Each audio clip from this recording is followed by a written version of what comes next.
कृष्णा, राधे राधे। माघ मास महात्म्य अध्याय 26वां। कल हमने 25वें अध्याय में श्रवण किया था कि प्रेत ने पथिक को सरस के वचनों को सुनाया था। तो आगे की कथा में सुनते हैं कि क्या सुनाया।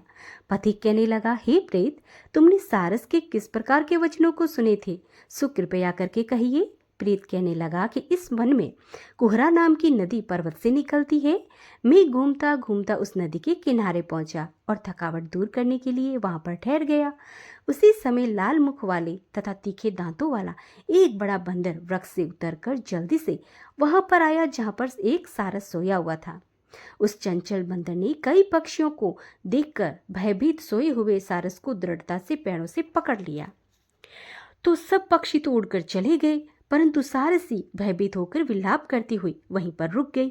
नींद के दूर होने पर तथा भय से नेत्र खोलकर सारस ने बंदर को देखा और मधुर वाणी से कहने लगा, हे बंदर, तुम बिना अपराध मुझको क्यों दुख देते हो? यहाँ का राजा भी केवल अपराधियों को ही दंड देता है। तुम्हारे जैसे श्रेष्ठ प्राणी किसी को पीड़ा नहीं देते। हम अहिंसक तथा दूसरों के कामों को नहीं देखते।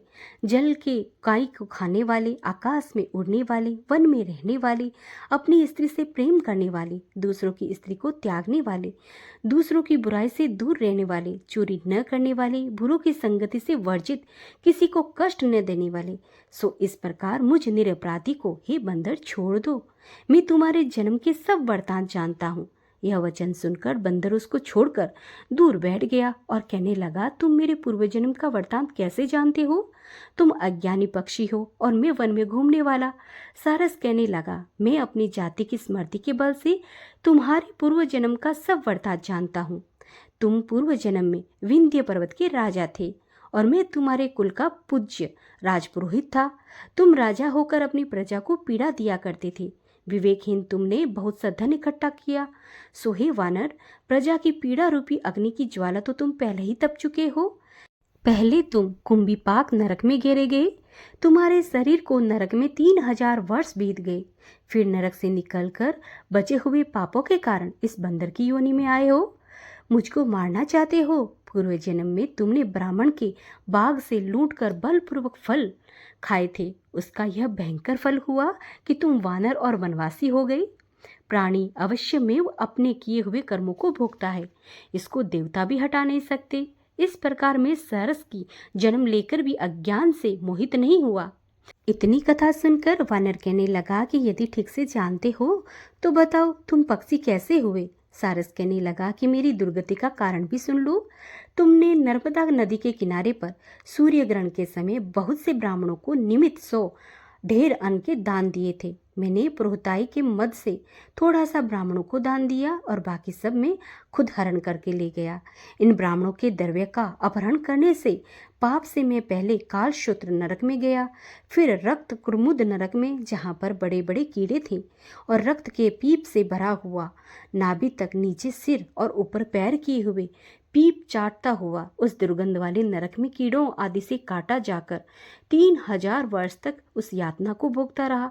मैं नरक से दुख का वर्णन नहीं कर सकता। फिर नरक की यातना से मुक्त होकर यह सारस का जन्म पाया, क्योंकि पूर्व जन्म में अपनी बहन के घर से कांसे का पात्र मैंने चुराया था। इसको मैंने एक जुआरी को दे दिया। इसी से मैं सारस योनि में आया हूँ। यह मेरी स्त्री पिछले जन्म में ब्राह्मणी थी। इसने भी कांसे की चोरी की थी। इसी से ये मेरी स्त्री और सारसी हुई है। यह सब मैंने तुमसे कर्मफल कहा है। अब भविष्य की बात सुनो।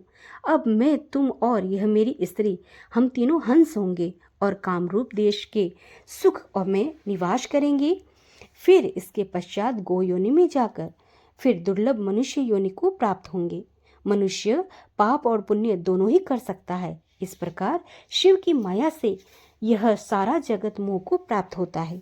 न केवल हम ही, परंतु इस संसार में सभी जीव प्रवृत्ति मार्ग में फंसकर अच्छे और बुरे कर्म करते हैं और उनका फल भोगते हैं। इसलिए सब प्राणियों को धर्म का सेवन करना चाहिए। देवता, असुर, मनुष्य, व्याघ्र, कीड़े मकोड़े सभी से यह कटक रूपी मार्ग नहीं छूटता। केवल वेदांत जानने वाले योगी ही इस मार्ग से बच सकते हैं। इस कारण बड़े बड़े महात्मा भी कर्म का फल टाल नहीं सकते। उपाय से, बुद्धि से कोई भी इसको नहीं बदल सकता।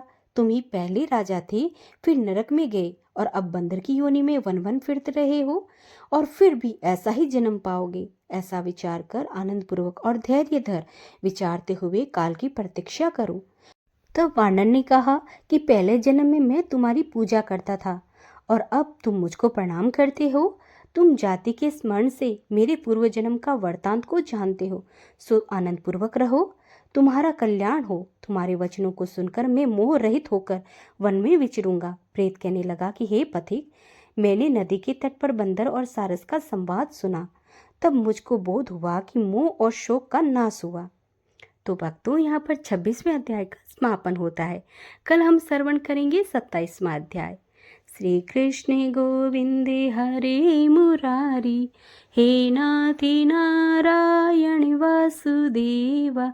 श्री कृष्ण गोविंदे हरे मुरारी, हे नाथी नारायण वासुदेवा।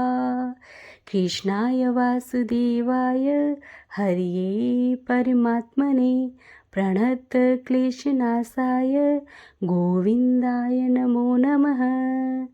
कृष्णाय वासुदेवाय हरिये परमात्मने प्रणत क्लेशनाशाय गोविंदाय नमो नमः।